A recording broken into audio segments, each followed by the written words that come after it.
Hello dear students, कैसे हैं आप सभी का स्वागत है स्टूडेंट डिजिटल एजुकेशन प्लेटफॉर्म। तो आज की इस वीडियो में हम बात करने वाले हैं पीएचडी पीवाईक्यू पेपर्स के बारे में।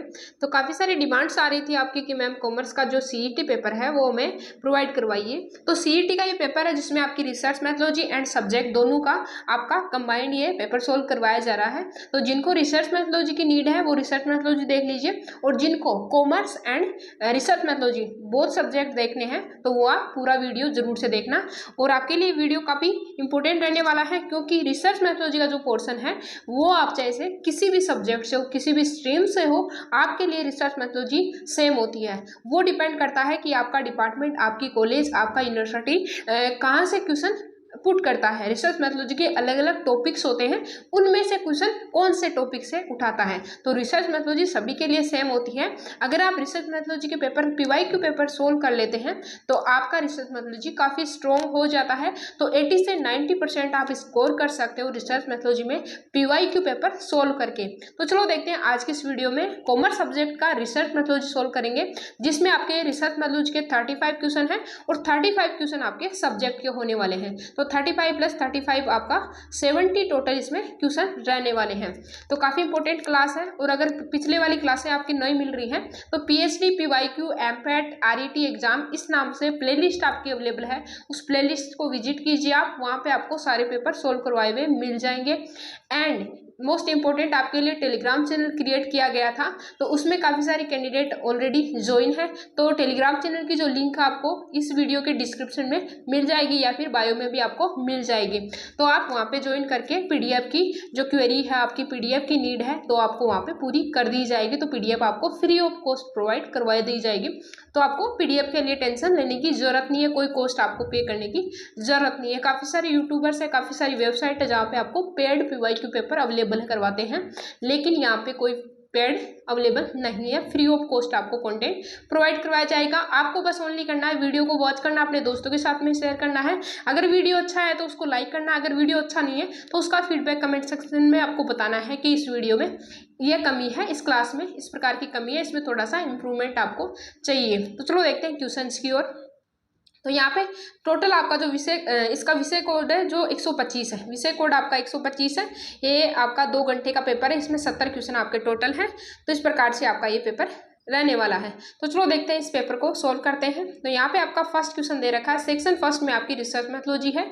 तो रिसर्च मैथोलॉजी आप यहाँ पे देखिए, फर्स्ट क्वेश्चन जो आपका है कि निम्नलिखित में से कौन सा मात्रात्मक शोध पद्धति का उदाहरण है। ये रिसर्च मैथोलॉजी का पेपर है। तो रिसर्च मैथोलॉजी आपको काफ़ी इंपॉर्टेंट आपका रोल आपका प्ले करती है पीएचडी पीवाईक्यू पेपर्स में, ठीक है। रिसर्च मैथोलॉजी आपको करना जरूरी है। तो सबसे पहला जो क्वेश्चन है कि मात्रात्मक शोध पद्धति का उदाहरण है। तो मात्रात्मक जो शोध पद्धति है उसका उदाहरण क्या है? सर्वेक्षण है, सर्वे है, ठीक है। तो करेक्ट आंसर आपका क्या हो जाएगा? सी ऑप्शन, सर्वेक्षण, सर्वे आपका करेक्ट आंसर हो जाएगा। इंग्लिश मीडियम वाले स्टूडेंट के लिए भी साथ में पेपर है। तो इंग्लिश मीडियम वाले स्टूडेंट यहाँ पे इंग्लिश में देख लीजिए और हिंदी मीडियम वाली यहाँ पे देख लीजिए। वीडियो को पॉज करके देख लीजिए अगर आपके पास में टाइम अवेलेबल है, या फिर जो मैं कर रही हूँ उसके बेस पे आप अच्छे से करिए और नोट्स बनाते चलिए। नेक्स्ट क्वेश्चन आपका है सेकेंड क्वेश्चन, किस प्रकार की नमूना पद्धति में जनसंख्या से प्रत्येक 90 व्यक्ति का चयन करना शामिल है? किस में शामिल नहीं है? कौन सी ऐसी नमूना पद्धति है, किस प्रकार की एक नमूना पद्धति है जिसमें जनसंख्या से प्रत्येक 90 व्यक्ति का चयन करना शामिल है? तो करेक्ट आंसर क्या हो जाएगा क्वेश्चन नंबर सेकंड का? व्यवस्थित नमूनाकरण पद्धति जो है, यहाँ पे सिस्टमेटिक सैम्पलिंग जो मेथड है, करेक्ट आंसर आपका बी ऑप्शन यहाँ पे हो जाएगा। क्वेश्चन नंबर सेकंड का correct answer B option. Next question आपका है क्वेश्चन नंबर 3 नंबर क्वेश्चन में क्या पूछा गया है? यहाँ पे पूछा गया है कि निम्नलिखित में से कौन सा माप के नाममात्र पैमाने का उदाहरण है? तो किसके बारे में पूछा गया है? माप के नाममात्र पैमाने का उदाहरण है। यहाँ पे तापमान डिग्री सेल्सियस में, छात्रों की ऊंचाई सेंटीमीटर में, या फिर वैवाहिक स्थिति जैसे एकल, विवाहित, तलाकशुदा, या फिर लिंकट स्केल प्रतिक्रियाएं 1 से 5 तक होगी। तो यहाँ पे किसके बारे में, कौन सा माप के नाममात्र पैमाने का उदाहरण है? तो करेक्ट आंसर आपका क्या हो जाएगा? नॉमिनल स्केल मेजरमेंट के बारे में यहाँ पे पूछा गया है। तो 3 नंबर क्वेश्चन का करेक्ट आंसर आपका हो जाएगा वैवाहिक स्थिति कि कितने विवाहित हैं, कितने अविवाहित हैं और कितने तलाकशुदा हैं। तो इनका डाटा आपका नाममात्र पैमाने का होता है, नॉमिनल स्केल का मेजरमेंट होता है। तो करेक्ट आंसर आपका सी ऑप्शन हो जाएगा क्वेश्चन नंबर 3 का। नेक्स्ट क्वेश्चन आपका है क्वेश्चन नंबर 4 में पूछा गया है कि किस स्केलिंग तकनीक में उत्तरदाताओं को उनकी प्राथमिकता या सहमति की डिग्री के अनुसार वस्तुओं को सातत्य पर रखने के लिए कहा जाता है। नामात्र स्केल, सामान्य स्केल, अंतराल स्केल या फिर अनुपात स्केल। तो करेक्ट आंसर आपका यहाँ पे हो जाएगा, यहाँ पे आपका करेक्ट आंसर क्या रहेगा? तो करेक्ट आंसर क्वेश्चन नंबर 4 का रह जाएगा बी ऑप्शन, सामान्य scale, ordinal scale. Correct answer आपका बी ऑप्शन यहाँ पे रहेगा। तो 4 नंबर क्वेश्चन का करेक्ट आंसर आपका बी ऑप्शन हो जाएगा। नेक्स्ट क्वेश्चन आपका है क्वेश्चन नंबर यहाँ पे बी ऑप्शन सही है, ordinal scale, scaling. Question number 5 है। 5 नंबर क्वेश्चन देखिए। 5 नंबर क्वेश्चन में पूछा गया है कि कौन सी स्केलिंग तकनीक लगातार स्केल बिंदुओं के बीच समान अंतराल मानती है और इसका वास्तविक शून्य बिंदु होता है। नाममात्र स्केलिंग, सामान्य स्केलिंग, अंतराल स्केलिंग या फिर अनुपात स्केलिंग। तो क्वेश्चन नंबर 5 का करेक्ट आंसर आपका डी ऑप्शन हो जाएगा, अनुपात स्केलिंग। डी ऑप्शन आपका यहाँ पे सही हो जाएगा। रेशियो स्केलिंग आपका करेक्ट आंसर डी ऑप्शन होगा। क्वेश्चन नंबर 6 है कि किस प्रकार के अनुसंधान डिजाइन में शोधकर्ता चर में हेरफेर किए बिना घटनाओं का अवलोकन और वर्णन करता है? खोजपूर्ण, वर्णनात्मक, कारण, केस स्टडी। तो क्वेश्चन नंबर 6 है, इसका करेक्ट आंसर आपका हो जाएगा वर्णनात्मक, डिस्क्रिप्टिव। आपका करेक्ट आंसर डिस्क्रिप्टिव जो एनालिसिस होता है, अवलोकन होता है, ऑब्जर्वेशन होता है, वो इसका करेक्ट आंसर होगा। तो बी ऑप्शन आपका सही हो जाएगा क्वेश्चन नंबर 6 का। नेक्स्ट क्वेश्चन आपके, इसकी पीडीएफ आपको टेलीग्राम चैनल पे मिल जाएगी, तो आप टेलीग्राम जरूर से ज्वाइन कर लीजिए। इस वीडियो के डिस्क्रिप्शन में आपको टेलीग्राम चैनल की लिंक अवेलेबल करवा रखी है। तो क्वेश्चन नंबर 7 है कि शोध में साहित्य समीक्षा का प्राथमिक उद्देश्य क्या है? शोधकर्ता के निष्कर्षों को संक्षेप में प्रस्तुत करना, शोधकर्ता की विश्वसनीयता स्थापित करना या फिर अध्ययन के लिए एक सैद्धांतिक रूपरेखा प्रदान करना या फिर पिछले शोध निष्कर्षों को नजरअंदाज करना। तो क्वेश्चन नंबर 7 है, इसमें पूछा गया है कि शोध में साहित्य समीक्षा जो प्राथमिक ऑब्जेक्ट होता है, प्राइमरी ऑब्जेक्ट होता है, वो क्या होता है? तो क्वेश्चन नंबर 7 का करेक्ट आंसर आपका हो जाएगा अध्ययन के लिए एक सैद्धांतिक रूपरेखा प्रदान करना, provide the theoretical framework for the study. तो करेक्ट आंसर आपका सी ऑप्शन हो जाएगा क्वेश्चन नंबर 7 का। नेक्स्ट क्वेश्चन आपका है क्वेश्चन नंबर 8, निम्नलिखित में से कौन सा अनुसंधान नैतिकता का सबसे अच्छा वर्णन करता है? क्या पूछा गया है कि निम्नलिखित में से कौन अनुसंधान नैतिकता का सबसे अच्छा वर्णन करता है? केवल कानूनी नियमों का पालन करना, डेटा की गोपनीयता सुनिश्चित करना या फिर परिकल्पनाओं का समर्थन करने के लिए डेटा में हेरफेर करना। ठीक है। नेक्स्ट आपका कि प्रतिभागियों की सूचित सहमति की अनदेखी करना। तो क्वेश्चन में पूछा गया है कि अनुसंधान नैतिकता का सबसे अच्छा जो वर्णन करता है वो क्या है? तो करेक्ट आंसर क्वेश्चन नंबर 8 का हो जाएगा बी ऑप्शन, डेटा की गोपनीयता सुनिश्चित करना। ये अनुसंधान नैतिकता का सबसे अच्छा वर्णन करता है कि आप इंश्योरिंग कॉन्फिडेंटली ऑफ डेटा। तो करेक्ट आंसर आपका बी ऑप्शन हो जाएगा क्वेश्चन नंबर 8 का। नेक्स्ट क्वेश्चन आपका है क्वेश्चन नंबर 9। अगर आपको किसी क्वेश्चन में डाउट है तो प्लीज कमेंट सेक्शन में बताना कि ये इस क्वेश्चन में हमें डाउट है, इसका करेक्ट आंसर क्या होना चाहिए। अगर मेरे द्वारा उसका आंसर गलत बताया जाता है तो फीडबैक आपका सबसे मोस्ट इंपॉर्टेंट रहता है। और आपको नेक्स्ट क्लास की चाहिए, कौन से सब्जेक्ट की चाहिए या फिर कौन से यूनिवर्सिटी की चाहिए, तो वो जरूर आप कमेंट सेक्शन में मेंशन करना। और फीडबैक आपका मोस्ट इंपॉर्टेंट रहता है कि फीडबैक आप जैसी भी आपको क्लास लगती है उसका फीडबैक आप जरूर से प्रोवाइड करवाएं। तो नेक्स्ट क्वेश्चन आपका है क्वेश्चन नंबर 9 है। 9 में क्या पूछा गया है? यहाँ पूछा गया कि शोध में परिकल्पना तैयार करने का उद्देश्य क्या होता है? जो हाइपोथेसिस तैयार की जाती है उसको उद्देश्य क्या होता है, उसका ऑब्जेक्टिव क्या होता है? What is the purpose of formulating A hypothesis in research. तो इसका मेन ऑब्जेक्टिव क्या होता है? शोध के उद्देश्य शोधकर्ता के दृष्टिकोण को साबित करना या फिर डेटा संग्रहण और विश्लेषण प्रक्रिया का मार्गदर्शन करना या फिर परिणामों में हेरफेर करना या फिर साहित्य समीक्षाओं से बचना।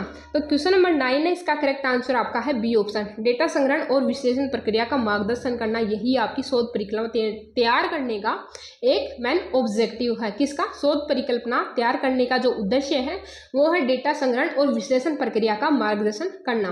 तो बी ऑप्शन आपका करेक्ट आंसर यहाँ पे हो जाएगा 9 नंबर क्वेश्चन का। नेक्स्ट आपका है क्वेश्चन नंबर 10 में पूछा गया कि निम्नलिखित में से कौन सा अच्छे शोध की विशेषता है? तो एक गुड जो रिसर्च होता है, अच्छे शोध जो है, इसकी क्या विशेषताएं होती है, क्या कैरेक्टरिस्टिक्स होती है? पक्षपातपूर्ण निष्कर्ष, उद्देश्य में स्पष्टता का अभाव या फिर ये बिल्कुल नहीं होगा, परिणामों की प्रतिपुष्टि प्रस्तुत करने की योग्यता या फिर अध्ययन का सीमित दायरा। तो यहाँ पे जो पूछा गया अच्छे शोध की विशेषता पूछी गई, आपकी एक गुड रिसर्च की कैरेक्टरिस्टिक्स पूछी है, विशेषता पूछी है, तो वो क्या होनी चाहिए? क्या पक्षपातपूर्ण निष्कर्ष होना चाहिए? बिल्कुल नहीं होना चाहिए। उद्देश्यों की स्पष्टता का अभाव होना चाहिए? बिल्कुल नहीं होना चाहिए। या फिर परिणामों की प्रतिपुष्टि प्रस्तुत करने की योग्यता होनी चाहिए, या फिर अध्ययन का सीमित दायरा होना चाहिए। तो इसका करेक्ट आंसर आपका हो जाएगा क्वेश्चन नंबर 10 का सी ऑप्शन। अध्ययन का सीमित दायरा कैसे रखोगे आप? अगर आप रिसर्च ही करना चाहते हो तो इसका सीमित दायरा आपको नहीं रखना है। आपको जहाँ से जो भी डाटा मिलता है वहाँ से आप डाटा कलेक्ट करने की कोशिश कीजिए, उसका दायरा बढ़ाइए। ठीक है, ऐसे नहीं एक लिमिटेड दायरे में आप वो रिसर्च करना चाहते हो, उसका एरिया आपके पास में अवेलेबल, लेकिन उसको आप सीमित कर रहे हो, ऐसा नहीं माना जाता है। एक अच्छे शोध की विशेषता होती है कि आप जो परिणाम है उनको प्रतिपुष्टि प्रस्तुत करने की आप योग्यता रखते हो, आप एबिलिटी रखते हो कि जो परिणाम आए हैं उसको एक्सप्लेन कर सकते हो। तो करेक्ट आंसर आपका सी ऑप्शन यहाँ पे हो जाएगा क्वेश्चन नंबर 10 का। नेक्स्ट क्वेश्चन आपका है क्वेश्चन नंबर 11 नंबर क्वेश्चन में पूछा गया है कि अच्छे माप का मापदंड क्या है? एक अच्छे माप का मानदंड क्या है? तो क्वेश्चन नंबर 11 है, इसका करेक्ट आंसर आपका क्या हो जाएगा? उच्च लागत, कम विश्वसनीयता, संगति और विषय निष्ठता। तो अच्छे माप का मापदंड क्या है? तो 11 नंबर का करेक्ट आंसर आपका संगति, सी ऑप्शन आपका यहाँ पे सही हो जाएगा। संगति आपका करेक्ट आंसर सी ऑप्शन हो जाएगा। क्वेश्चन नंबर 12 है कि निम्नलिखित में से कौन सा रवैया माप पैमाने का एक प्रकार है? तो कौन सा आपका माप पैमाने का एक प्रकार है? रवैया माप पैमाने का एक प्रकार है। नाममात्र पैमाना, सामान्य पैमाना, अंतराल पैमाना या फिर लिंकर्ट स्केल। तो क्वेश्चन नंबर 12 है, इसका करेक्ट आंसर आपका हो जाएगा लिंकर्ट स्केल, डी ऑप्शन आपका सही है। रवैया माप पैमाने का एक प्रकार जो है वो लिंकर्ट स्केल है, तो डी ऑप्शन आपका यहाँ पे सही हो जाएगा। क्वेश्चन नंबर 13 है, क्वेश्चन नंबर 13 आपका देखिए कि निम्नलिखित में से कौन सा गैर पैरामीट्रिक डेटा का उदाहरण है? जो गैर पैरामीट्रिक है क्या है? नॉन पैरामीट्रिक जो डाटा है, इसका एग्जाम्पल आपको बताना है कि ऊंचाई है, वजन है, रैंक क्रम है या फिर तापमान डिग्री सेल्सियस में है। तो यहाँ पे जो क्वेश्चन नंबर 13 है इसका पूछा गया है, इसका करेक्ट आंसर रैंक क्रम जो है ये नॉन पैरामीट्रिक डेटा का उदाहरण है। नॉन पैरामीट्रिक जो डेटा है इसका एग्जाम्पल क्या है? रैंक क्रम आपका हो जाएगा। तो करेक्ट आंसर आपका सी ऑप्शन हो जाएगा। देखो ऊंचाई है तो हम ऊंचाई को माप सकते हैं कि कितने फीट है, ठीक है, कितने सेंटीमीटर है। वजन को हम माप सकते हैं कि कितना केजी है, कितना किलो है। और जो तापमान की जो डिग्री है सेल्सियस माप सकते हैं कि कितने डिग्री सेल्सियस है। लेकिन जो रैंक का क्रम हम रैंक देते हैं फर्स्ट, सेकंड, थर्ड या फिर अच्छा, बुरा, बैड, गुड, तो उसको हम क्या बोलते हैं? नॉन पैरामीट्रिक में शामिल करते हैं। तो सी ऑप्शन आपका यहाँ पे सही हो जाएगा क्वेश्चन नंबर 13 का। नेक्स्ट क्वेश्चन आपका है क्वेश्चन नंबर 14 नंबर क्वेश्चन में पूछा गया है यहाँ पे कि डाटा प्रोसेसिंग में संपादन का उद्देश्य क्या है? तो data, what is the purpose of editing in data processing? Data को श्रेणियों में व्यवस्थित करना, प्राथमिक डेटा एकत्रित करना या फिर डेटा में त्रुटियों और विसंगतियों को ठीक करना या फिर डेटा को ग्राफिकल रूप में प्रस्तुत करना। तो क्वेश्चन नंबर 14 है, 14 का करेक्ट आंसर आपका हो जाएगा डाटा में त्रुटियों और विसंगतियों को ठीक करना। क्या है? डाटा प्रोसेसिंग में संपादन का उद्देश्य क्या है? डेटा में त्रुटियों और विसंगतियों का ठीक करना। तो सी ऑप्शन आपका यहाँ पे सही हो जाएगा क्वेश्चन नंबर 14 का। नेक्स्ट क्वेश्चन आज की क्लास का है कि डेटा विश्लेषण में कोडिंग में क्या शामिल है? तो डेटा विश्लेषण में कोडिंग में क्या शामिल है? डेटा को श्रेणियों या समूहों में व्यवस्थित करना, डेटा को त्रुटियों को ठीक करना या फिर कच्चा डेटा एकत्रित करना या फिर डेटा को सारणीबद्ध रूप में प्रस्तुत करना। तो डेटा विश्लेषण में कोडिंग में क्या शामिल है? तो कोडिंग में आपका जो शामिल किया जाएगा वो किया जाएगा डेटा को श्रेणियों या समूहों में व्यवस्थित करना। तो ए ऑप्शन आपका यहाँ पे सही हो जाएगा क्वेश्चन नंबर 15 का। नेक्स्ट क्वेश्चन आपका है क्वेश्चन नंबर 16 की डेटा विश्लेषण के संदर्भ में वर्गीकरण क्या है? क्लासिफिकेशन क्या है? Classification in the context of data analysis. तो करेक्ट आंसर क्या होगा इसमें? डेटा को संख्यात्मक मान निर्दिष्ट करना या फिर डेटा को श्रेणियों या समूहों में व्यवस्थित करना या फिर डेटा में त्रुटियों को ठीक करना या फिर डेटा को ग्राफिकल रूप में प्रस्तुत करना। तो डेटा विश्लेषण के संदर्भ में वर्गीकरण क्या है? तो वर्गीकरण जो आपका है वो क्या है? डेटा को श्रेणियों या समूह में व्यवस्थित करना, जो भी आपका डेटा है उसको ऑर्गेनाइज करना इनटू कैटेगरी एंड ग्रुप्स में। तो करेक्ट आंसर आपका बी ऑप्शन यहाँ पे हो जाएगा क्वेश्चन नंबर 16 का। नेक्स्ट क्वेश्चन आपका है क्वेश्चन नंबर 17 नंबर क्वेश्चन में पूछा गया है कि डेटा प्रस्तुति की किस विधि में डेटा को पंक्तियों और स्तंभों में व्यवस्थित करना शामिल है? चित्रमय प्रतिनिधित्व, सारणीकरण, चार्टिंग और रेखांकन। तो क्वेश्चन नंबर 17 है, इसका करेक्ट आंसर आपका हो जाएगा सी ऑप्शन। डेटा प्रस्तुति की किस विधि में डेटा को पंक्तियों और स्तंभों में व्यवस्थित करना शामिल है? तो करेक्ट आंसर आपका हो जाएगा सारणीयन, टेबुलेशन आपका बी ऑप्शन सही हो जाएगा। नेक्स्ट क्वेश्चन आपका है क्वेश्चन नंबर 18, एक से शोध रिपोर्ट का उद्देश्य क्या है? डेटा एकत्रित करना, कच्चा डेटा प्रस्तुत करना, अनुसंधान निष्कर्षों को संप्रेषित करना या फिर डेटा विश्लेषण करना। तो एक शोध रिपोर्ट का उद्देश्य क्या है? जो रिपोर्ट होती है, रिसर्च रिपोर्ट होती है, उसका ऑब्जेक्टिव क्या होता है?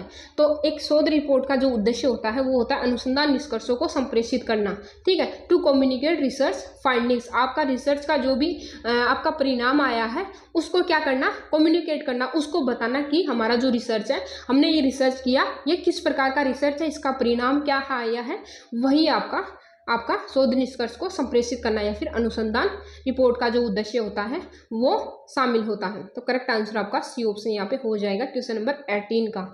नेक्स्ट क्वेश्चन आपका है, नेक्स्ट क्वेश्चन में पूछा गया है क्वेश्चन नंबर 19 नंबर क्वेश्चन में पूछा गया है यहाँ पे कि शोध रिपोर्ट लिखने के किस चरण में निष्कर्षों की व्याख्या की जाती है? जो शोध रिपोर्ट लिखने का जो कौन सा ऐसा चरण है जिसमें निष्कर्षों की व्याख्या की जाती है? परिचय होता है, कार्यप्रणाली होता है, परिणाम होता है या फिर निष्कर्ष होता है? तो यहाँ पे क्वेश्चन नंबर 19 है, इसमें करेक्ट आंसर आपका हो जाएगा परिणाम। परिणाम में आप क्या करते हो कि शोध रिपोर्ट लिखने के किस चरण में निष्कर्षों की व्याख्या की जाती है? तो निष्कर्षों की व्याख्या किसमें की जाती है? परिणाम में किया जाता है कि आपका रिजल्ट कैसा आया है, ठीक है। तो करेक्ट आंसर आपका हो जाएगा यहाँ पे सी ऑप्शन आपका हो जाएगा। नेक्स्ट क्वेश्चन आपका है क्वेश्चन नंबर 20 नंबर क्वेश्चन में पूछा गया है कि किस शोध रिपोर्ट में संदर्भ देने का उद्देश्य क्या है? किस शोध रिपोर्ट में संदर्भ देने का उद्देश्य क्या है? रिपोर्ट में उपयोग किए गए स्रोतों को सूचीबद्ध करने के लिए, अतिरिक्त जानकारी के लिए, फुटनोट प्रदान करने के लिए, कच्चे डेटा को प्रस्तुत करने के लिए या फिर डेटा को श्रेणियों में व्यवस्थित करने के लिए। तो क्वेश्चन नंबर 19 है, इसमें क्या पूछा गया है? क्वेश्चन नंबर 20 नंबर क्वेश्चन में पूछा गया है कि किस शोध रिपोर्ट में संदर्भ देने का उद्देश्य क्या है? शोध रिपोर्ट में संदर्भ देने का उद्देश्य क्या है? तो संदर्भ देने का उद्देश्य क्या है? तो ये है कि रिपोर्ट में उपयोग किए गए स्रोतों की सूचीबद्ध करने के लिए आपने जो भी रिसोर्स यूज किए हैं, जो भी स्रोत आपने यूज किए हैं रिसर्च के अंदर, उनको आपको क्या करना है? उसमें बताना है कि हमने इन सोर्सों के माध्यम से अपना रिसर्च कंप्लीट किया है। उनकी एक लिस्ट आपको किसमें? शोध रिपोर्ट के संदर्भ में आपको यहाँ पे लिखनी है, ठीक है। रेफरेंसिंग में आपको दिखाना है कि हमारी जो सोर्स कलेक्ट करने की, जो डाटा कलेक्ट करने की जो सोर्स है वो ये है। तो करेक्ट आंसर आपका यहाँ पे ए ऑप्शन हो जाएगा क्वेश्चन नंबर 20 का। नेक्स्ट क्वेश्चन आपका है 21 नंबर क्वेश्चन। 21 नंबर क्वेश्चन में पूछा गया है यहाँ पे कि कौन सी माइक्रोसॉफ्ट एक्सेल सुविधा आमतौर पर डेटा को सूचीबद्ध करने और सांख्यिकीय गणना करने के लिए उपयोग की जाती है? पिवोट टेबल, चार्ट, सूत्र या फिर मिक्रोज। तो क्वेश्चन नंबर 21 है, इसका करेक्ट आंसर आपका यहाँ पे हो जाएगा ए ऑप्शन। पिवोट जो टेबल है ये आपका करेक्ट आंसर हो जाएगा, जो माइक्रोसॉफ्ट एक्सेल की सुविधा से डेटा को सारणीबद्ध करने और सांख्यिकीय गणना करने के लिए उपयोग की जाती है, उसको कहते हैं पिवोट टेबल। तो करेक्ट आंसर आपका ए ऑप्शन हो जाएगा।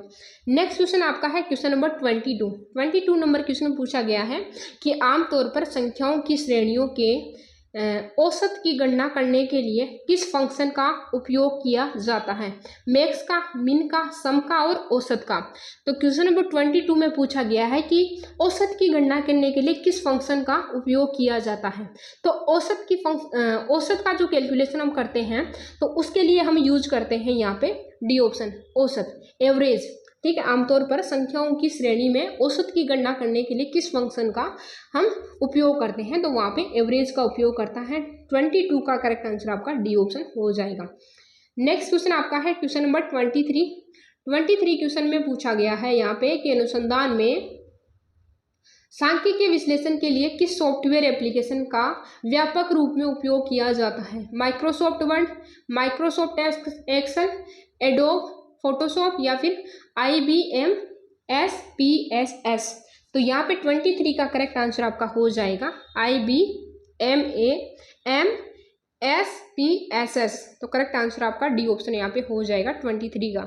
नेक्स्ट क्वेश्चन आपका 24 है कि अनुसंधान में SPSS का प्राथमिक उद्देश्य क्या है?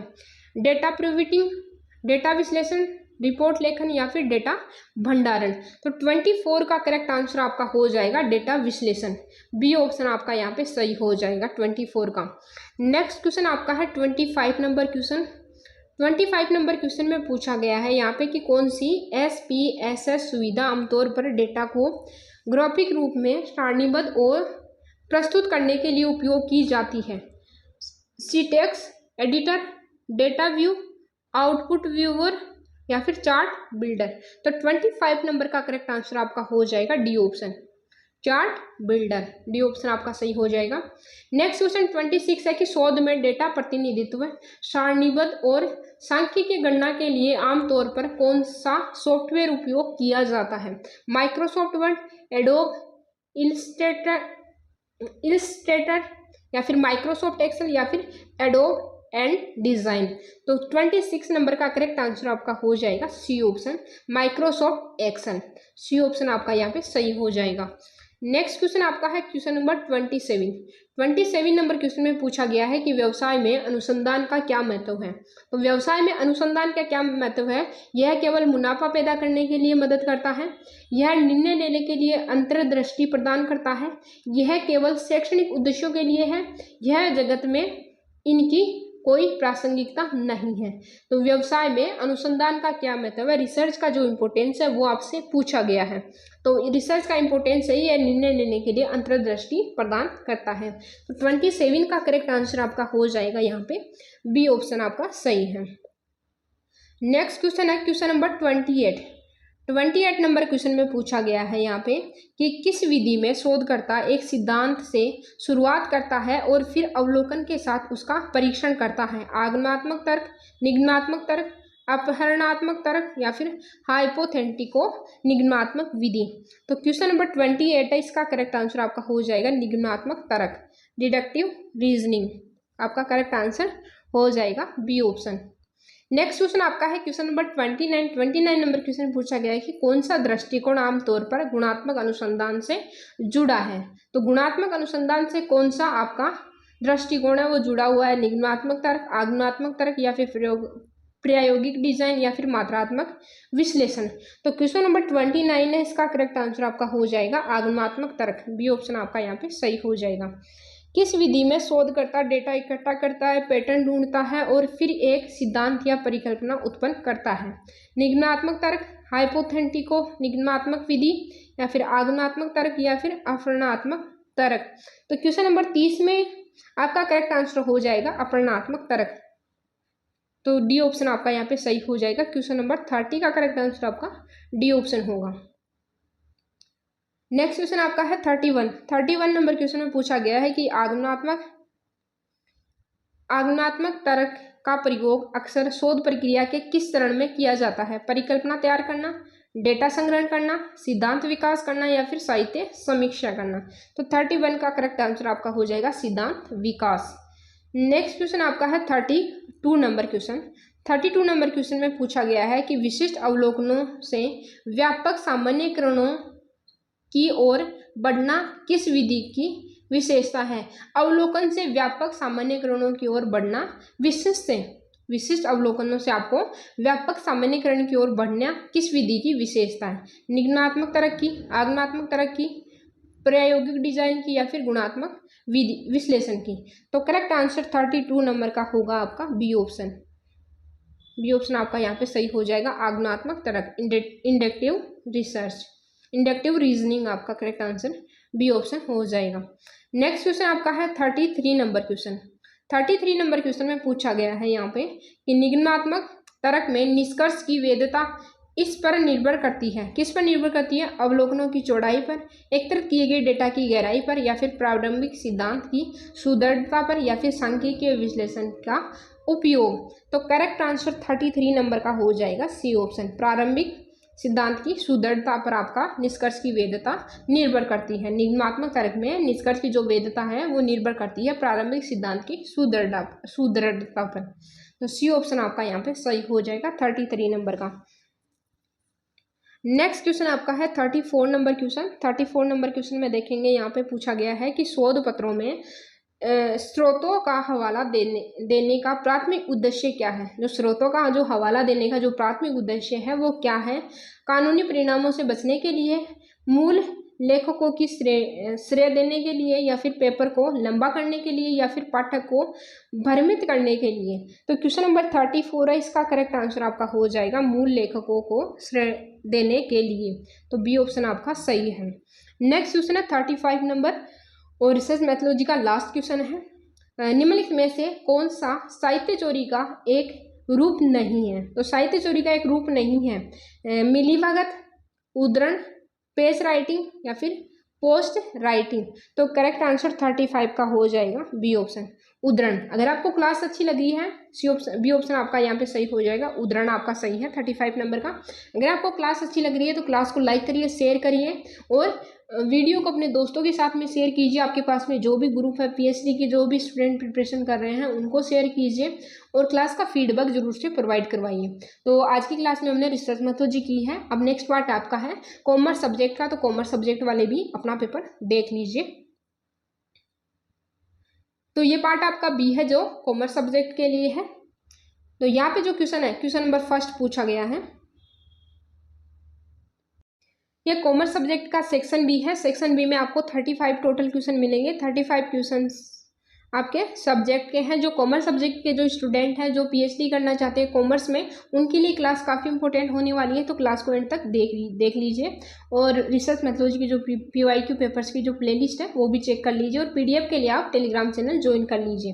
तो इसमें आपका फर्स्ट क्वेश्चन है 36 नंबर का क्वेश्चन है कि भर्ती को व्यापक रूप से एक के रूप में देखा जाता है। तो भर्ती को व्यापक रूप से किसके रूप में देखा जाता है। सकारात्मक प्रक्रिया के रूप में, नकारात्मक प्रक्रिया के रूप में, या फिर सकारात्मक के साथ नकारात्मक प्रक्रिया के रूप में।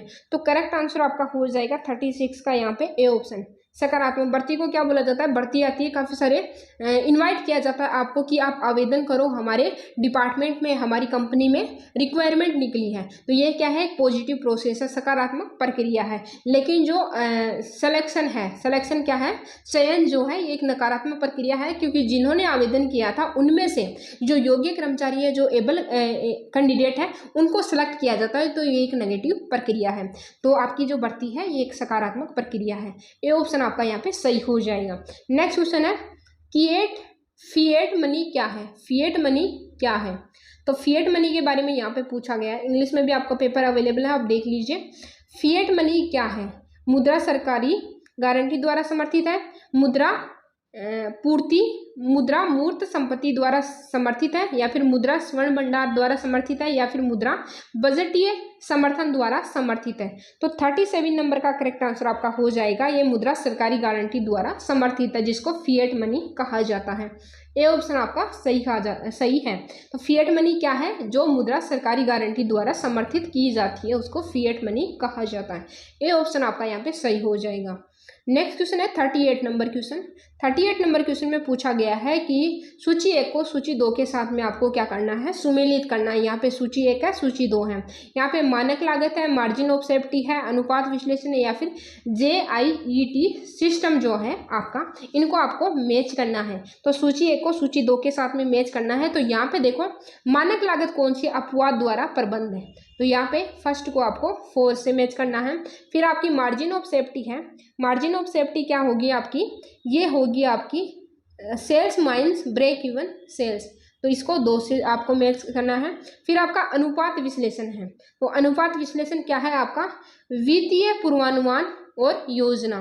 तो C को आपको फर्स्ट से मैच करना है। फिर आपका JIT सिस्टम जो है, ये आपका है इन्वेंट्री कंट्रोल नियंत्रण, इन्वेंट्री का नियंत्रण है। तो यहाँ पे D का 3 हो जाएगा। तो यहाँ पे फर्स्ट होगा आपका करेक्ट आंसर, ठीक है। एक को आपको मैच करना है 4 से, सेकंड को आपको मैच करना है सेकंड से, थर्ड को आपको मैच करना है फर्स्ट से, और फोर्थ को आपको मैच करना है किससे, थर्ड से। तो ABCD आपका A होगा 4 से, B होगा सेकंड से, C होगा फर्स्ट से, और D होगा थर्ड से। तो इस प्रकार आपका करेक्ट आंसर हो जाएगा ए ऑप्शन। नेक्स्ट क्वेश्चन आपका है क्वेश्चन नंबर 39 नंबर क्वेश्चन में पूछा गया है यहाँ पे कि यदि उत्पादन के समस्त साधनों में 100% वृद्धि के पश्चात उत्पाद में 80% वृद्धि होती है, ठीक है, तो इस स्थिति को कहते हैं, तो इस स्थिति को क्या कहेंगे? पैमाने का वर्धमान प्रतिफल, पैमाने का स्थिर प्रतिफल, पैमाने का ह्रासमान प्रतिफल, या फिर पैमाने का ऋणात्मक प्रतिशत। तो क्वेश्चन में क्या पूछा गया है, यहाँ पे देखो, यदि उत्पादन के समस्त साधनों में 100% वृद्धि के पश्चात उत्पादन में 80% ही वृद्धि होती है, तो इस स्थिति को हम कहेंगे पैमाने का ह्रासमान प्रतिफल। तो सी ऑप्शन आपका यहाँ पे सही हो जाएगा क्वेश्चन नंबर 39 का। नेक्स्ट क्वेश्चन आपका है कैलकुलेशन के बेस पे दे रखा है, तो यहाँ पे जो करेक्ट आंसर आपका हो जाएगा 40 नंबर क्वेश्चन का करेक्ट आंसर आपका सी ऑप्शन हो जाएगा। प्रति शेयर 4 रुपये, आप इसको कैलकुलेशन करके आपका आंसर यहाँ पे 4 रुपये प्रति शेयर आ जाएगा। तो सी ऑप्शन आपका यहाँ पे सही हो जाएगा क्वेश्चन नंबर 40 का। नेक्स्ट क्वेश्चन आपका है 41 नंबर क्वेश्चन।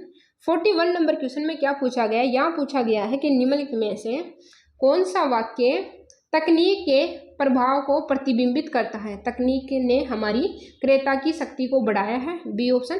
तकनीक ने कई उपयोगों को प्रवेश बाधाएं कम की हैं, तकनीक ने स्थानापन्न उत्पादों और सेवाओं के खतरों को बढ़ा दिया है, या फिर उपरोक्त सभी। तो क्वेश्चन नंबर 41 है, 41 का करेक्ट आंसर क्या हो जाएगा? डी ऑप्शन होगा। यहाँ पे तकनीक ने हमारे क्रेताओं की शक्ति को बढ़ाया है, तकनीक के कई उद्योगों को प्रवेश बाधाएं कम की हैं, और तकनीक ने स्थानापन्न उत्पादों और सेवाओं के खतरों को बढ़ा दिया है। तो डी ऑप्शन आपका यहाँ पे सही हो जाएगा 41 नंबर का। नेक्स्ट क्वेश्चन आपका है सबसे अनुकूल 42 नंबर क्वेश्चन। सबसे अनुकूल पोर्टफोलियो निम्नलिखित में से किसके साथ कुशल पोर्टफोलियो है? तो 42 नंबर का करेक्ट आंसर आपका क्या हो जाएगा यहाँ पे? ए ऑप्शन, उच्चतम उपयोगिता। क्या है? हाईएस्ट यूटिलिटी, आपका ए ऑप्शन यहाँ पे सही हो जाएगा। नेक्स्ट क्वेश्चन आपका है क्वेश्चन नंबर 43 नंबर क्वेश्चन देखिए। 43 नंबर क्वेश्चन में पूछा गया है कि निम्नलिखित में से कौन सी रणनीति को अक्सर उद्यमशीलता की रणनीति के रूप में माना जाता है? चटनी की रणनीति, संयोजन रणनीति, या फिर विस्तार रणनीति, या फिर स्थिरता रणनीति। तो 43 नंबर का करेक्ट आंसर आपका क्या हो जाएगा यहाँ पे? 43 का करेक्ट आंसर विस्तार रणनीति, सी ऑप्शन आपका यहाँ पे सही हो जाएगा। नेक्स्ट क्वेश्चन आपका है 44 नंबर क्वेश्चन। यहाँ पे देखिए 44 नंबर क्वेश्चन में पूछा गया है कि निम्न में से निम्न को सुमेलित कीजिए। आपको सूचियों को सम्मिलित करना है। आपको 2 प्रकार की सूची दी गई है। यहाँ पे उद्यमिता मूल रूप से एक रचनात्मक गतिविधि है। तो यहाँ पे परिभाषा दे रखी है और बताया है कि ये आपका कथन जो है वो किसने कहा था। तो इसमें आपको मैच करना है। तो फर्स्ट में देखो, उद्यमिता मूल रूप से एक रचनात्मक गतिविधि है, तो ये कहा था जोसेफ शुम्पेटर ने। तो 3 आपका यहाँ पे हो जाएगा। तो देखिए 3 किस में है? इन 2 ऑप्शन में है, बाकी ये कट जाएंगे, सी और डी कट जाएंगे। फिर है एक उद्यमी उत्पादन के विभिन्न कारकों का आयोजक और समन्वयक होता है। तो ये चीज जो कही थी आपकी फ्रांसीसी वॉकर ने। तो यहाँ पे बी का करेक्ट आंसर क्या होगा? फर्स्ट ऑप्शन हो जाएगा। तो यहाँ पे फर्स्ट किस में है? इसमें नहीं है, तो आपका सीधा ऑप्शन ए ऑप्शन हो जाएगा। और एक उद्यमी वह होता है जो हमेशा बदलाव की तलाश करता है, उस पर प्रतिक्रिया करता है और उसे एक अवसर के रूप में उपयोग करता है। तो करेक्ट आंसर क्या हो जाएगा आपका? सी ऑप्शन का करेक्ट आंसर आपका हो जाएगा पीटर ड्रकर। तो इस प्रकार से आपका एक ऑप्शन सही हो जाएगा, ए ऑप्शन आपका सही है 44 का। नेक्स्ट क्वेश्चन आपका है 45 नंबर क्वेश्चन। 45 नंबर क्वेश्चन में पूछा गया है कि निम्न में से कौन सा मॉडल एक टीम अवधारणा का प्रतीक है जो नियोजक और कर्मचारियों द्वारा पारस्परिक योगदान के सिद्धांत पर आधारित है? निरंकुश मॉडल, कस्टोडियल मॉडल, सहायक मॉडल, या फिर कॉलेजियल मॉडल। तो 45 नंबर का करेक्ट आंसर आपका यहाँ पे हो जाएगा D option, collegial model. D option आपका यहाँ पे सही हो जाएगा। नेक्स्ट क्वेश्चन आपका है क्वेश्चन नंबर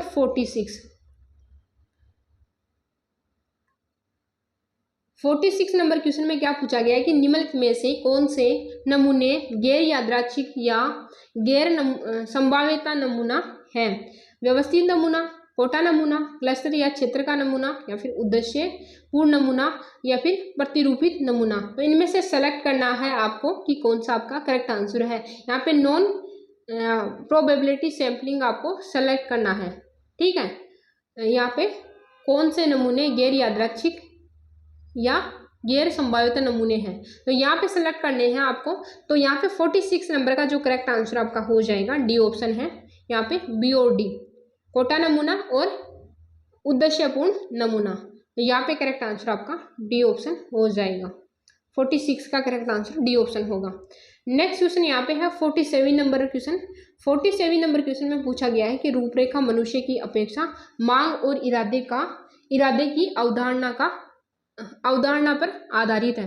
तो रूपरेखा मनुष्य की अपेक्षा मांग और इरादे की अवधारणा पर आधारित है। व्यवहारवादी, प्रत्याशा, संज्ञानात्मक और सामाजिक शिक्षा। तो 47 नंबर का करेक्ट आंसर आपका क्या हो जाएगा, सी ऑप्शन, संज्ञानात्मक cognitive, correct answer C option होगा। नेक्स्ट क्वेश्चन है 48 नंबर क्वेश्चन है कि एक आर्थिक उद्यम में सालाना कुछ मदों की 90,000 इकाइयों की आवश्यकता होती है। इस आवश्यकता होती है। प्रति यूनिट लागत 3 रुपये है, प्रति क्रय आदेश लागत 300 रुपये और इन्वेंट्री ले जाने की लागत 6 रुपये प्रति वर्ष है। EOQ क्या है, तो आपको EOQ कैलकुलेशन करना है। तो यहाँ पे आपको आंसर बता दूं मैं 48 का, ए ऑप्शन आपका हो जाएगा। यहाँ पे 3000 यूनिट आपका करेक्ट आंसर ए ऑप्शन होगा। नेक्स्ट क्वेश्चन है 49 नंबर क्वेश्चन। 49 नंबर क्वेश्चन में पूछा गया है यहाँ पे कि अनुपात में सुधार किया जा सकता है। प्रति इकाई विक्रय मूल्य घटाना, परिवर्तनीय लागत में वृद्धि करना, या फिर बिक्री मिश्रण बदलना, या फिर इनमें से कोई नहीं। तो अनुपात में सुधार किया जा सकता है, किसके माध्यम से किया जाता है, तो 49 का करेक्ट आंसर सी ऑप्शन हो जाएगा। बिक्री मिश्रण में बदलाव करके अनुपात में सुधार किया जा सकता है। तो सी ऑप्शन आपका यहाँ पे सही हो जाएगा। नेक्स्ट क्वेश्चन है हार्टोन परीक्षण किसके द्वारा दिया गया था। FW Taylor, Elton Mayo, Henry Fayol, या फिर विलियम गिलबर्ट के द्वारा। जो हार्टोन मॉडल है ये आपका दिया गया था एल्टन मेयो के द्वारा। बी ऑप्शन आपका यहाँ पे सही हो जाएगा। नेक्स्ट क्वेश्चन है क्वेश्चन नंबर 51 नंबर क्वेश्चन में पूछा गया है यहाँ पे मध्य पतन व्यापार क्या है। मध्य पतन व्यापार क्या है, आयात व्यापार है, निर्यात व्यापार है, या फिर विदेशी व्यापार है, या फिर से निर्यात करने के लिए आयात है। तो मध्य पतन जो व्यापार है इसको कहा जाता है, कौन से व्यापार को कहा जाता है, ये फिर से निर्यात करने के लिए आयात करना। मतलब आप किसी वस्तु का निर्यात करना चाहते हो तो उसके लिए आयात करेंगे सबसे पहले, ठीक है, आयात कैसे, दूसरे देश से आयात करेंगे फिर उसको दूसरे देश में सेल करेंगे। तो ये मध्य पतन व्यापार का अर्थ है, ठीक है। आप किसी देश से माल मंगवा रहे हो और उस माल को फिर से निर्यात कर रहे हो तो वो आपका क्या हो जाएगा, मध्य पतन व्यापार कहलाएगा। नेक्स्ट क्वेश्चन है 50, इसका आपका करेक्ट आंसर डी है 51 का। नेक्स्ट क्वेश्चन है 52 में कौन सी एजेंसी सदस्य देशों में नरम ऋण देता है। IDA, IMF, या फिर IAF, या फिर IFC। तो कौन सी एजेंसी सदस्य देशों को नरम ऋण देता है। तो 52 नंबर का करेक्ट आंसर आपका ए ऑप्शन हो जाएगा, IDA आपका करेक्ट आंसर ए ऑप्शन हो जाएगा यहाँ पे 52 का। नेक्स्ट क्वेश्चन आपका है 53 नंबर क्वेश्चन। 53 नंबर क्वेश्चन में क्या पूछा गया है कि निम्नलिखित में से किस लागत लेखांकन पद्धति के अंतर्गत फिर कारखाना उपरिव्यय को स्कंद के मूल्यांकन में जोड़ा जाता है। प्रत्यक्ष लागत विधि, सीमांत लागत विधि, अवशोषण लागत विधि, या फिर इनमें से कोई नहीं। तो 53 नंबर का करेक्ट आंसर आपका क्या हो जाएगा, सी ऑप्शन, अवशोषण लागत विधि। तो सी ऑप्शन आपका सही हो जाएगा यहाँ पे 53 नंबर का। नेक्स्ट क्वेश्चन आपका है 54 नंबर क्वेश्चन। 54 नंबर क्वेश्चन में पूछा गया है यहाँ पे कि सूची 1 को सूची 2 के साथ में सुमेलित कीजिए। यहाँ पे सूची 1 दे रखी है और सूची 2 दे रखी है। यहाँ पे अपकिरण और कार्ल पियर्सन के विषमता माप और बाउले का विषमता माप और केली के विषमता माप। तो ये इसके आपको मैच करना है, ये किससे संबंधित है। तो करेक्ट आंसर इसका मैं आपको बता दूं 54 नंबर का करेक्ट आंसर आपका हो जाएगा यहाँ पे सी ऑप्शन। तो सी ऑप्शन में क्या बता रखा है, अपकिरण। अपकिरण क्या है, दिए गए आंकड़ों की भिन्नता की मात्रा को क्या कहेंगे, अपकिरण। तो यहाँ पे मैच करना है आपको, 4 से मैच कर लेना है। और सेकंड क्या है, कार्ल पियर्सन के विषमता माप, इसको आपको सेकंड से मैच करना है कि औसत के बीच संबंध के आधार। नेक्स्ट आपका कि बाउले की विषमता की माप, तो इसको हम मैच करेंगे यहाँ पे, इससे मैच करेंगे यहाँ पे माध्यिका व चतुर्थक के बीच संबंध को शामिल करना। नेक्स्ट आपका है यहाँ पे केली के विषमता के माप, इसको हम मैच करेंगे यहाँ पे थर्ड से। परसेंटाइल का उपयोग करना। तो यहाँ पे करेक्ट आंसर आपका सी ऑप्शन हो जाएगा 54 नंबर का। नेक्स्ट क्वेश्चन यहाँ पे है 55 नंबर क्वेश्चन। 55 नंबर क्वेश्चन में पूछा गया है कि किस उद्यम में विपणन प्रक्रिया की निम्नलिखित अवस्थाओं को व्यवस्थित कीजिए। यहाँ पे किसके बारे में पूछा गया है, विपणन प्रक्रिया की जो अवस्थाएं हैं उनको व्यवस्थित करना है। तो यहाँ पे विपणन मिश्रण, विपणन कार्यक्रम क्रियान्वयन, विपणन नियोजन, विपणन बाजार अनुसंधान, विपणन कार्यक्रमों का नियंत्रण एवं मूल्यांकन। तो 55 नंबर क्वेश्चन है, इसका करेक्ट आंसर आपका ए ऑप्शन हो जाएगा। क्या करेंगे, व्यापार अनुसंधान करेंगे, सबसे पहले बाजार का अनुसंधान करेंगे, फिर आपका विपणन नियोजन करेंगे, फिर करेंगे विपणन मिश्रण करेंगे, उसके बाद में विपणन कार्यक्रम क्रियान्वयन करेंगे और फिर करेंगे हम विपणन कार्यक्रमों का नियंत्रण एवं मूल्यांकन। तो इस प्रकार से ए ऑप्शन आपका सही है। क्वेश्चन नंबर 55 का ए ऑप्शन सही होगा। नेक्स्ट क्वेश्चन आपका है क्वेश्चन नंबर 56। 56 नंबर क्वेश्चन में पूछा गया है कि जागो ग्राहक जागो कार्यक्रम संबंधित है। तो जागो ग्राहक जागो कार्यक्रम किससे संबंधित है, ये कंपनी मामलों का मंत्रालय से, उपभोक्ता मामलों का मंत्रालय से, जिला उपभोक्ता प्रकोष्ठ से या फिर राष्ट्रीय उपभोक्ता आयोग से।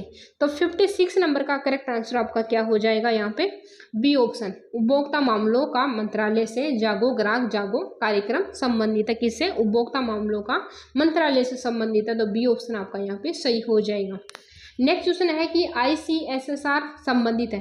जो ICSSR है ये संबंध रखता है, किससे संबंध रखता है। तो 57 नंबर का करेक्ट आंसर आपका हो जाएगा भारतीय सर्वेक्षण भारतीय सामाजिक विज्ञान अनुसंधान परिषद जो है, Indian counselling for social science research जो है, इसकी फुल फॉर्म भी आप कह सकते हो कि Indian counselling for social science research ICSSR की फुल फॉर्म है। इसको हिंदी में बोलेंगे भारतीय सामाजिक विज्ञान अनुसंधान परिषद। तो करेक्ट आंसर आपका बी ऑप्शन हो जाएगा 57 नंबर का। नेक्स्ट क्वेश्चन है, भारत में विदेश व्यापार नीति के रूप में जाना जाता है। किसको जाना जाता है, एग्जिट नीति को, FDI नीति को, एक्जिम नीति को या फिर मौद्रिक नीति को। तो भारत में की विदेश व्यापार नीति के रूप में जाना जाता है, वह नीति आपकी है यहाँ पे एक्जिम नीति। ठीक है, एक्सपोर्ट इंपोर्ट जो पॉलिसी है, ये इसका करेक्ट आंसर होगा सी ऑप्शन। नेक्स्ट क्वेश्चन आपका है 59 नंबर क्वेश्चन। 59 नंबर क्वेश्चन में पूछा गया है कि ई कॉमर्स का कौन सा रूप वर्तमान में सभी ई कॉमर्स राजस्व का लगभग 97% है। B2B, B2C या फिर C2B या फिर C2C। तो ई कॉमर्स का कौन सा रूप वर्तमान में सभी ई कॉमर्स राजस्व का लगभग 97% है, 97% है। तो 59 नंबर का करेक्ट आंसर आपका हो जाएगा B2B, business to B, business to business. तो करेक्ट आंसर आपका ए ऑप्शन हो जाएगा, जो ई कॉमर्स की राजस्व का लगभग 97% रखता है। कौन सा, business to business. A option आपका यहाँ पे सही हो जाएगा। नेक्स्ट क्वेश्चन है 60 नंबर क्वेश्चन कि अनुसंधान प्रक्रिया में निम्नलिखित चरण होते हैं, इनका सही क्रम क्या है। तो अनुसंधान प्रक्रिया के चरण बताए हैं और इनका आपको सही क्रम बताना है। ठीक है, इनको सीक्वेंस वाइज आपको सेट करना है। तो सही क्रम आपको बताना है। आपकी स्क्रीन पर इनके ऑप्शंस आ रहे हैं यहाँ पे कि सबसे पहले कौन सा आएगा, सबसे बाद में कौन सा आएगा। तो इस प्रकार से आपको मैं आंसर बता दूं 60 नंबर क्वेश्चन का डी ऑप्शन आपका यहाँ पे करेक्ट हो जाएगा।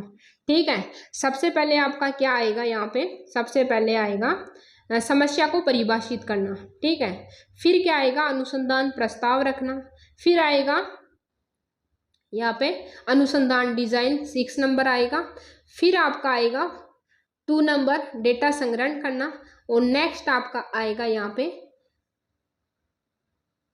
डेटा विश्लेषण और व्याख्या और फिर आपका आएगा लास्ट अनुसंधान रिपोर्टिंग। तो आप इस प्रकार से देख सकते हैं कि आप सबसे पहले क्या करेंगे, किसको, समस्या को परिभाषित करेंगे कि क्या समस्या है। लास्ट में आप क्या करेंगे, रिपोर्ट लिखेंगे। तो फर्स्ट एंड 3, फर्स्ट नंबर पे आपका 5 आएगा और 3 आपके लास्ट में आएगा। और जो अनुसंधान डिजाइन है ये भी आपका किसके बाद में, परिभाषित करने के बाद में आएगा, आपको समस्या के परिभाषित करने के बाद में आएगा। फिर आपका आएगा डेटा संग्रहण, डेटा संग्रहण करोगे आप। ठीक है, और फिर डेटा की विश्लेषण करेंगे, व्याख्या करेंगे। तो डेटा संग्रहण के बाद में आप डेटा का विश्लेषण एंड व्याख्या करेंगे, क्योंकि आपने डेटा कलेक्ट किया उसके बाद में ही तो उसकी विश्लेषण एंड व्याख्या करेंगे। तो इस प्रकार से आप इसको सीक्वेंस वाइज डालेंगे। तो 60 नंबर का करेक्ट आंसर आपका हो जाएगा डी ऑप्शन। 60 का करेक्ट आंसर क्या है? डी ऑप्शन आपका हो जाएगा। नेक्स्ट क्वेश्चन देखिए, ऑनलाइन और सोशल मीडिया मार्केटिंग की विशेषता क्या है?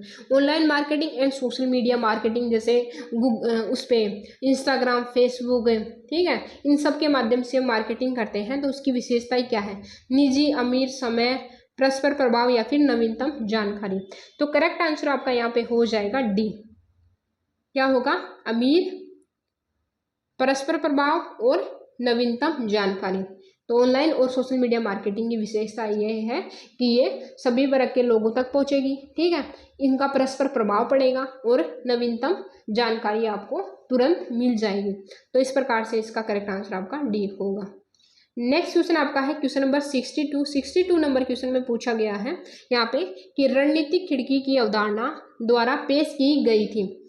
ड्रेक एफ एबल के द्वारा, ग्रे हेमिल के द्वारा, पीटर ड्रकेन के द्वारा या फिर माइकल पोर्टर के द्वारा। तो 62 नंबर का करेक्ट आंसर आपका है A option. Drake F able के द्वारा रणनीतिक खिड़की की अवधारणा पेश की गई थी। तो ए ऑप्शन आपका यहाँ पे सही हो जाएगा। नेक्स्ट क्वेश्चन है कि CAPM अनुवाद जोखिम के सही मापन को कहते हैं। CAPM के अनुवाद जोखिम के सही मापन को कहते हैं। वित्तीय जोखिम, व्यावसायिक जोखिम या फिर व्यवस्थित जोखिम या फिर बीटा गुणांक। तो 63 नंबर का करेक्ट आंसर आपका हो जाएगा डी, बीटा गुणांक। डी आपका करेक्ट ऑप्शन होगा। नेक्स्ट क्वेश्चन आपका है क्वेश्चन नंबर 64 नंबर क्वेश्चन है, इसका करेक्ट आंसर आपका हो जाएगा कि टी परीक्षण टी प्रतिदर्शन पर आधारित है। इसका अनुपात है 2 न्यायादर्श माध्य एवं समग्र माध्य, 2 न्यायादर्श प्रसरण या फिर न्यायादर्श प्रसरण एवं समग्र प्रसरण। तो क्वेश्चन नंबर 64 है, 64 का करेक्ट आंसर आपका ए ऑप्शन हो जाएगा 2 न्यायादर्श माध्य। तो करेक्ट आंसर आपका ए ऑप्शन हो जाएगा। नेक्स्ट क्वेश्चन आपका है 65 नंबर क्वेश्चन की प्रतिगमन विश्लेषण में निर्धारण का गुणांक आर वर्ग दर्शाता है। चरों के बीच संबंध की मजबूती और स्वतंत्र चर द्वारा आश्रित चर में प्रसरण के प्रतिशत का प्रतिपादन।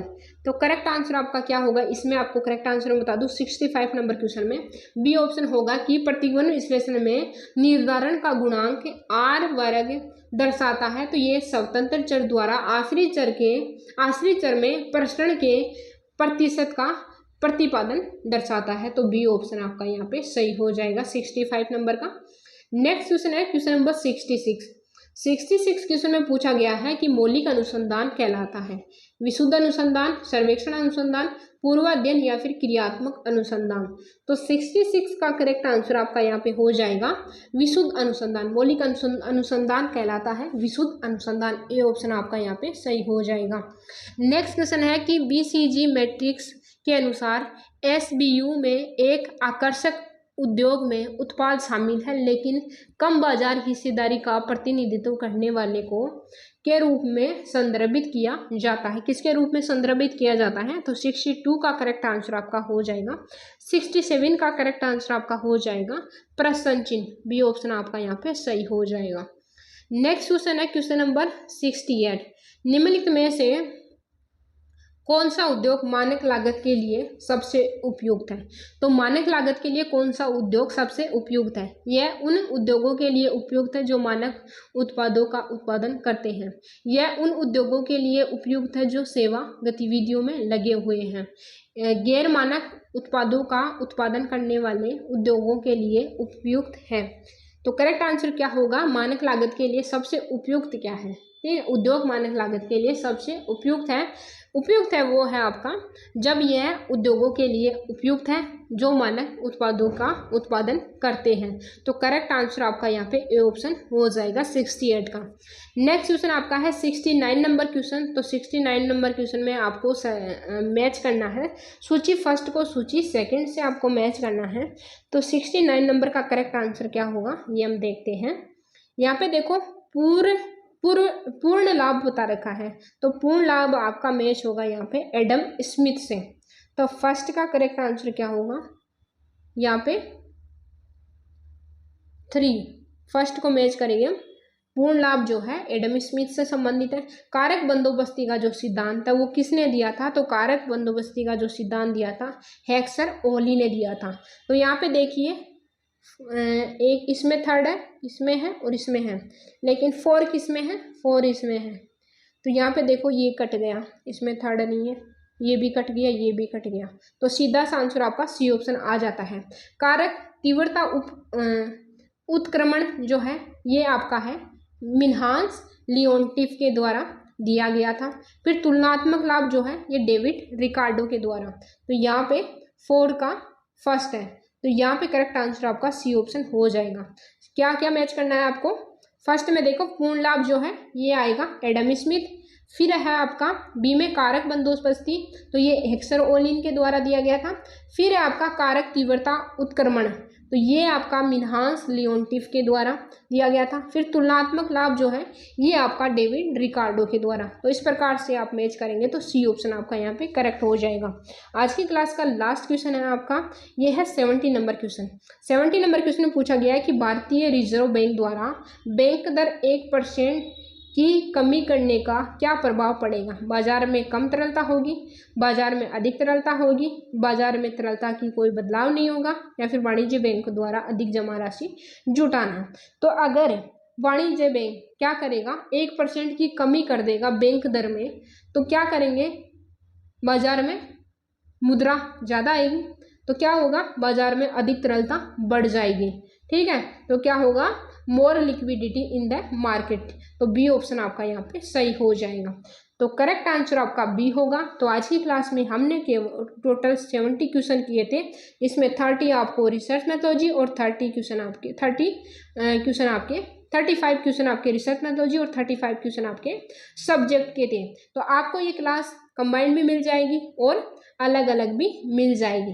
तो रिसर्च मेथोलॉजी प्लस आपका सब्जेक्ट। तो ये क्लास आपको कैसी लगी, फीडबैक जरूर से प्रोवाइड करवाना। और जो भी क्लासें होती हैं वो आपके लिए बहुत इंपॉर्टेंट होती है। मैं ऐसे ही कोई पेपर उठा के सोल्व नहीं करती हूँ, काफ़ी सोच समझ के वहाँ का उसका मटेरियल, सिलेबस सब कुछ देख के कि इसमें कितना कंटेंट कहाँ से कवर किया गया है, सिलेबस कवर हो रहा है कि रिसर्च मेथोलॉजी का, तो वो पेपर मैं उठा के लाती हूँ आपकी क्वेरी के ऊपर, आपकी डिमांड के ऊपर। तो मुझे भी आपका फीडबैक जरूर से चाहिए, तो फीडबैक जरूर से प्रोवाइड करवाना। क्लास कैसी लगी जरूर से बताना और लाइक जरूर करिए, चैनल को सब्सक्राइब कर लीजिए ताकि जैसे ही क्लास आई क्लास का नोटिफिकेशन आपको प्रोवाइड करवाया जाए यूट्यूब के द्वारा। तो चलो मिलते हैं नेक्स्ट क्लास में, तब तक के लिए अपना ख्याल रखिए और टेलीग्राम ज्वाइन कर लीजिए पीडीएफ के लिए। Have a nice day, bye bye, take care.